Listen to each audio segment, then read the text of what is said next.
Dear students, welcome to PIT classes. Lanthanum గురించి అంటే లాంతనడ్ ఎలిమెంట్స్లో ఒక ప్రాపర్టీస్ ఒక పక్క ఇస్తూ బట్ ఒక ఎలిమెంట్స్ యొక్క క్యారెక్టరైజేషన్ అడిగితే ఈజీగా ఎలా మ్యాచ్ చేయాలో మనం చూసుకుందాం. సో ఇందులో లాంతనైడ్స్లో హార్డ్గా ఉండి అంటే స్టీల్ ఎంత హార్డ్గా ఉంటుందో ఏ మెటల్ హార్డ్గా ఉంటుంది అంటే సమారియం అనే మెటల్ అనేది హార్డ్గా ఉంటుంది.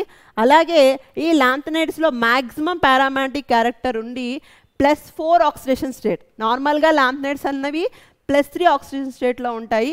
ఈ +3 ఆక్సిడేషన్ స్టేట్తో పాటు ఒక +4 అయింది అనుకోండి, ఏ ఎలిమెంట్ మ్యాక్సిమం పారామాగ్నెటిక్ క్యారెక్టర్ కలిగి ఉంటుందంటే గెడలోనియం తర్వాత వచ్చే ఈ terbium element.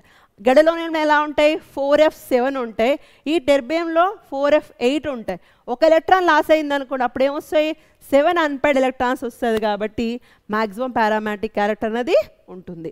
Next one is lanthanides with maximum value of E0 for a reaction of ఈ లాంతనం +3 అన్నవి ఏ ఎలక్ట్రాన్ అంటే 3 ఎలక్ట్రాన్స్ తీసుకోవడం వల్ల ఏ ఎలిమెంట్కి హైయెస్ట్ E0 వాల్యూ ఉంటుంది అంటే యూరోపియం అమ్మ.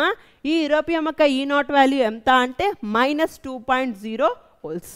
Next one is lanthanides +3 oxygen state ఉంటే ఏ ఎలిమెంట్ డయామాగ్నెటిక్ నేచర్ ఉంటుందంటే సింపుల్గా మీరు లాస్ట్ ఎలిమెంట్స్ని చూస్ చేసుకోవచ్చు. ఓకేనా my dear students, all the best.